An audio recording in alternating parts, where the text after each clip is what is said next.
Hello बच्चों, let's see this question. Question में दे रखा है vertical pole PO is standing at the centre O of the square ABCD.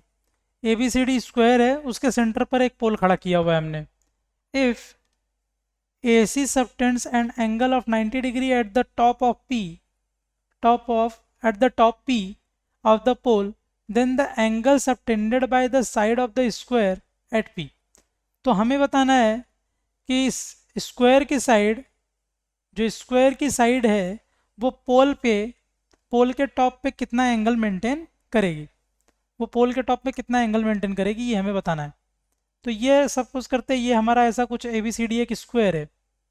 ABCD is a square, ABCD। अब यहाँ से बोल रहा है कि उसके जो सेंटर O है वहाँ पे हमने क्या खड़ा किया है, एक यहाँ जो सेंटर है इसका, इस पे हमने क्या खड़ा किया हुआ है, एक पोल। ये है सेंटर O। यहाँ पर हमने एक पोल खड़ा किया हुआ है, ये रहा, ऐसा एक पोल होगा, ऐसा कुछ, जो कि इससे क्या कर रहा है, 90 डिग्री मेंटेन कर रहा है। तो ये है pole P। Pole P is standing at the centre of the square if AC subtends an angle of 90 degree। AC subtends angle of 90 degree at the top P। तो AC है वो top P पे क्या maintain कर रही है, 90 degree का angle. 90 degree का एंगल मतलब ये जो एंगल होगा टोटल हमारा, कौन सा एंगल, उसके बारे में भी देख लेते हैं हम। तो AC को हमने इससे मिला दिया है, ये आ गया, और यहाँ पर ये वाला पार्ट है, ये पूरा पार्ट, ये पूरा का पूरा, ये AC ने इसके साथ में इस टॉप पे क्या एंगल मेंटेन किया है, 90 डिग्री। मतलब ये जो एंगल है ये है 90 डिग्री, ये एंगल क्या है, टॉप पे 90 डिग्री एंगल है। तो हमें बताना है कि इसका जो साइड है, चाहे वो साइड AD हो, AB हो, या कुछ भी हो रहा हो, वो साइड इस पोल पे, इस P पे क्या एंगल मेंटेन करेगी, इस पर क्या एंगल मेंटेन करेगी, ये हमें बताना है। तो उसको मैं एक साइड को मिला देता हूँ, तो ऐसा कुछ दिखेगा, वो ये ऐसा कुछ हो जाएगा फिर। तो ये AB साइड जो है उस पर कितना एंगल मेंटेन करेगी पोल पे, मतलब हमें ये वाला एंगल पता करना है, ये ग्रीन एंगल, ये एंगल कितना होगा यही हमें पता करना है। तो जो भी हमारे पास यहाँ पर इंफॉर्मेशन थी उसके हिसाब से हमने अपना डायग्राम तैयार कर लिया है। वो एंगल हम वो डायग्राम के हिसाब से हमने तैयार कर लिया है यहाँ पे। अब हम क्या बोल रहे हैं,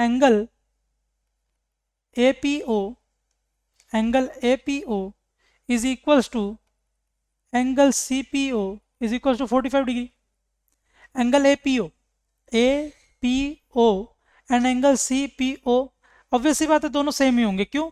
क्योंकि ये पोल है, पोल का जो ऊपर वाला पार्ट है वो इस पे 90 डिग्री का एंगल मेंटेन कर रहा है, और दोनों साइड्स की लेंथ बराबर ही है, तो ये एंगल भी दोनों क्या हो जाएंगे, बराबर हो जाएंगे। क्योंकि वो स्क्वायर है तो ये दोनों एंगल मेरा 45 डिग्री देगा। और cos of angle APB, cos of angle APB इस एंगल का अगर हम कॉस लिखने जाएंगे, सपोज इस एंगल को हम थीटा बोलते हैं, तो अगर कॉस थीटा लिखने जा रहे हैं हम, तो कॉस थीटा हमारा क्या हो जाएगा, AP स्क्वायर, कॉस थीटा हमारा हो जाएगा AP square plus PB square, AP square plus PB square minus AB square upon 2AP into PB, यही मिलेगा। यहाँ से फिर हम क्या लिख सकते हैं, AP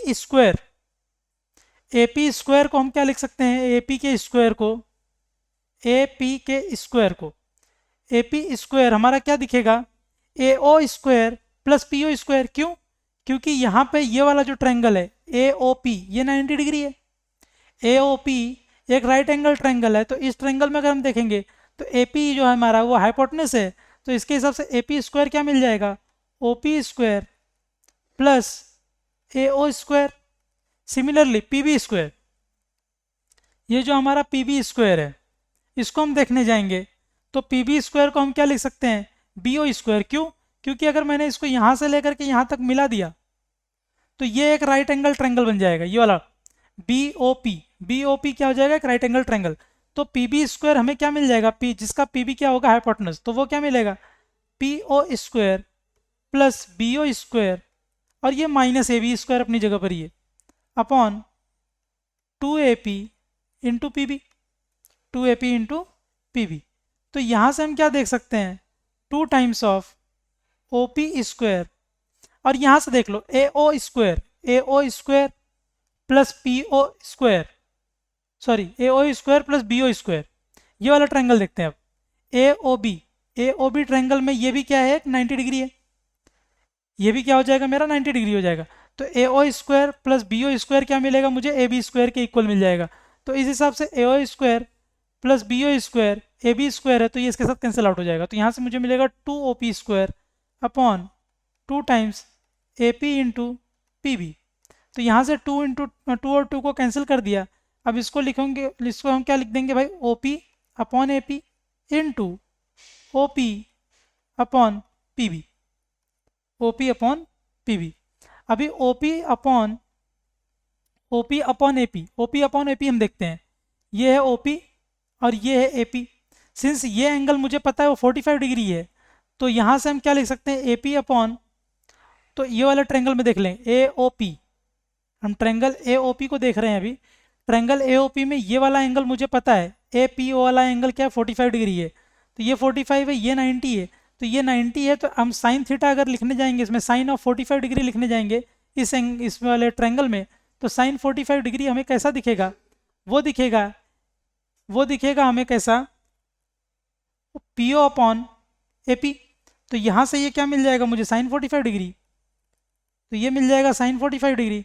सिमिलरली ओ पी और पी बी के लिए, ओ पी और पी बी, तो ये वाला ट्रायंगल में भी लिखने जाएंगे तो वो क्या मिल जाएगा मुझे, साइन 45 डिग्री। तो ये साइन 45 1/√2 इंटू 1/√2, तो ये फाइनली क्या मिल जाएगा मुझे, 1/2।